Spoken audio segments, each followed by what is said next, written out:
Transformation d'un alternateur en aimant permanent. Pour aimant permanent pour qu'il puisse fabriquer du courant sans branchement de batterie. Sans avoir de batterie derrière. Et donc là pour ce j'ai démonté le. J'ai ouvert ça là, démonté d'un côté, ce qui est pas vraiment pas facile à faire. Là avant il y avait un petit bobinage électrique et je lui ai inséré deux aimants provenant d'un canon de micro-ondes. C'est-à-dire il y a un aimant par là, un aimant par ici. Et donc là je vais remonter les. Là on voit les aimants dans le fond là.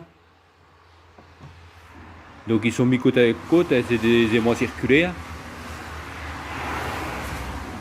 Et donc là, mais de décoincer ce morceau-là, là, c'est vraiment pas facile à faire.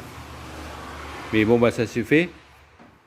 J'ai percé et d'abord c'est de l'autre côté là qu'il faut le faire. Je l'ai fait par ici. Et donc là je vais le remonter et on va voir si ça marche. Et ça va me permettre de, sans batterie, parce qu'un alternateur, ça fait pas de courant s'il n'y a pas de batterie. Un alternateur de voiture. Hein.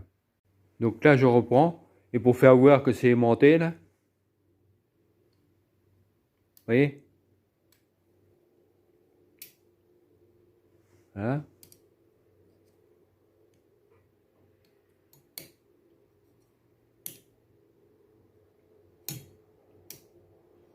Voilà, donc c'est aimanté.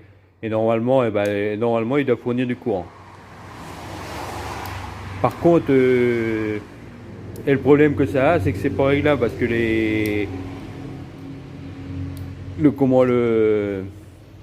un alternateur, normalement c'est un bobinage qu'il y a là, un bobinage électrique, et il y a le régulateur de tension là qui, suivant la vitesse qui tourne.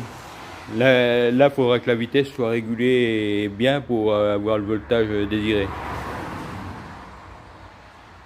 Donc là, l'alternateur est remonté. Et donc je l'ai essayé. Donc là, on a le plus et le moins. Parce que les diodes sont restées là. La partie charbon là, ça c'est inopérant là, il n'y a plus du tout de charbon là. C'est comme si il n'y en avait pas, c'est pour boucher le trou là. Et si on voulait là, on a du courant alternatif en triphasé là, ici. 1, 2, 3. Ça sera en triphasé. Et donc ça c'est du courant, ça serait du courant non dressé, celui qui voudrait.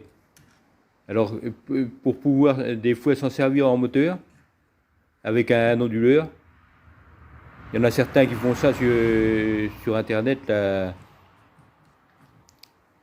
Mais bon, bah, il reste avec l'alimentation, une alimentation de courant là sur le bobinage là. Et donc ça peut permettre que sans courant, on peut faire sans batterie, on peut faire du courant pour une ampoule ou etc. Et c'est pour ça que j'ai fait ça.